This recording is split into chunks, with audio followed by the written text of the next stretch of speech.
નમસ્કાર. આજના આ ખાસ ઐતિહાસિક વિશ્લેષણમાં આપ સૌનું સ્વાગત છે. આજે આપણે પૂર્વ ગુજરાતના એક અત્યંત મહત્વના શહેર દાહોદના ભવ્ય ઇતિહાસની સફરે જવાના છીએ. એક એવું શહેર જે સદીઓથી વેપાર, સંસ્કૃતિ અને મોટા સામ્રાજ્યો માટે એક મુખ્ય કેન્દ્ર રહ્યું છે. તો ચાલો આ રોમાંચક ઐતિહાસિક વારસાની ઊંડાણપૂર્વક માહિતી મેળવીએ.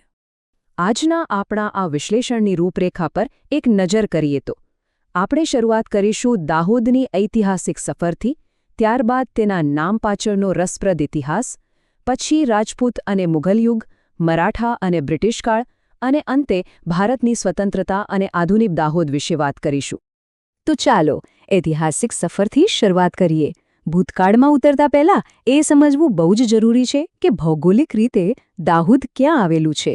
ગુજરાતના પૂર્વ છેડે આવેલું આ શહેર મધ્યપ્રદેશ અને રાજસ્થાનની સરહદોને અડે છે અને ખરેખર આ જ ભૌગોલિક સ્થાન તેના ઐતિહાસિક ભાગ્ય અને વ્યાપારી મહત્વનું સૌથી મોટું કારણ રહ્યું છે. હવે સૌથી પહેલો અને રસપ્રદ સવાલ એ થાય કે દાહોદ નામ પાછળ ખરેખર કયો ઇતિહાસ છુપાયેલો છે. આ નામ માત્ર એક સામાન્ય શબ્દ નથી, પરંતુ તે આ શહેરની પ્રાચીન ભૂગોળ અને તેના મૂળ વિશે ઘણા સંકેતો આપે છે. દાહોદ નામ પાછળનો ઇતિહાસ ખરેખર અદ્ભુત છે. અહીં સ્થાનિક ભૂગોળ અને ભાષાશાસ્ત્રનો જે સમન્વય જોવા મળે છે તે સમજવા જેવો છે.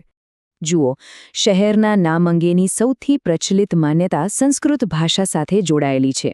સંસ્કૃતમાં દાહ એટલે ગરમી અથવા તાપ અને હોદ એટલે પાણી કે જળાશય. ઐતિહાસિક રીતે આ વિસ્તારમાં અનેક તળાવો અને જળાશયો હતા, તેમ છતાં અહીંનું હવામાન ખાસ્સું ગરમ રહેતું. આ ગરમી અને પાણી, આ બે વિરોધાભાસી તત્વોને કારણે જ આ પ્રદેશ દાહોદ તરીકે ઓળખાયો હોવાનું મનાય છે. હવે આ ઉત્પત્તિ વિશે 3 મુખ્ય રોમાંચક વાર્તાઓ છે. પહેલી આપણે હમણાં જ જોઈ, દાહ અને હોદ. બીજી માન્યતા છે દધીચી ઋષિ વિશેની. એવું કહેવાય છે કે દૂધમતી નદીના કિનારે તેમનો આશ્રમ હતો, જેના પરથી સ્થાનિક આદિવાસીઓ આજે પણ તેને દેહવોધ કહે છે. અને ત્રીજી વાર્તા એક એવા અનોખા કૂવા વિશે છે જેનું પાણી એટલું શુદ્ધ હતું કે લોકો દૂરથી આવતા. આ ત્રણેય વાર્તાઓ સ્થાનિક લોકવાયકાઓમાં ખૂબ જ ઊંડે સુધી વણાયેલી છે. ચાલો સમયમાં થોડા આગળ વધીએ અને વાત કરીએ રાજપૂત અને મુઘલ યુગની. આ એ સમય હતો જ્યારે મહાન સામ્રાજ્યોએ આ વિસ્તારની વ્યાપારી અને લશ્કરી તાકાતને બરાબર પારખી લીધી હતી. એક વાત ખાસ નોંધવા જેવી છે કે મુઘલો આવ્યા એના ઘણા સમય પહેલાં જ રાજપૂત શાસન દરમિયાન દાહોદ એક અત્યંત મહત્વપૂર્ણ વ્યાપારી કેન્દ્ર તરીકે ધમધમતું હતું. તે એક એવા વ્યૂહાત્મક માર્ગ પર આવેલું હતું જે મુસાફરો અને વ્યાપારીઓ બંને માટે બહુ જ અનુકૂળ અને લાભદાયક હતો. પણ આપણને જાણીને કદાચ નવાઈ લાગશે કે 1618 કે 1619ની આસપાસ એક એવી ઐતિહાસિક ઘટના બની જેણે દાહોદને મુઘલ ઇતિહાસમાં કાયમ માટે અમર કરી દીધું.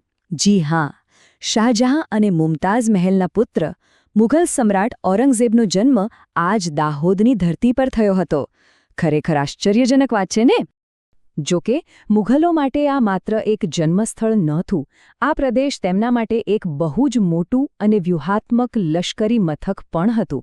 અહીંથી તેઓ પોતાની સૈન્ય વ્યવસ્થા સંભાળતા અને ખાસ કરીને મધ્યપ્રદેશ અને રાજસ્થાન તરફના વિસ્તારો પર પકડ જાળવી રાખવા માટે આ એક આદર્શ કેન્દ્ર હતું. હવે જેમ જેમ મુઘલ સત્તાનો સૂર્ય આથમવા લાગ્યો તેમ દાહોદ મોટા રાજકીય સંઘર્ષોનું સાક્ષી બન્યું.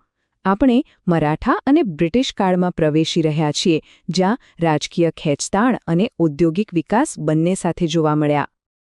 અહીં આ સમયરેખા પર એક નજર કરીએ. 17મી સદીમાં ઔરંગઝેબનો જન્મ, 18મી સદીમાં મરાઠા અને મુઘલ વચ્ચેનો તીવ્ર સંઘર્ષ, 19મી સદીમાં બ્રિટિશ કાળનું રેલવે વિસ્તરણ અને છેવટે 1947માં ભારતની આઝાદી. માત્ર 3 સદીઓમાં આ પ્રદેશના રાજકીય અને ભૌગોલિક ચિત્રમાં કેટલા ઝડપી અને મોટા પરિવર્તનો આવ્યા તે આ દર્શાવે છે.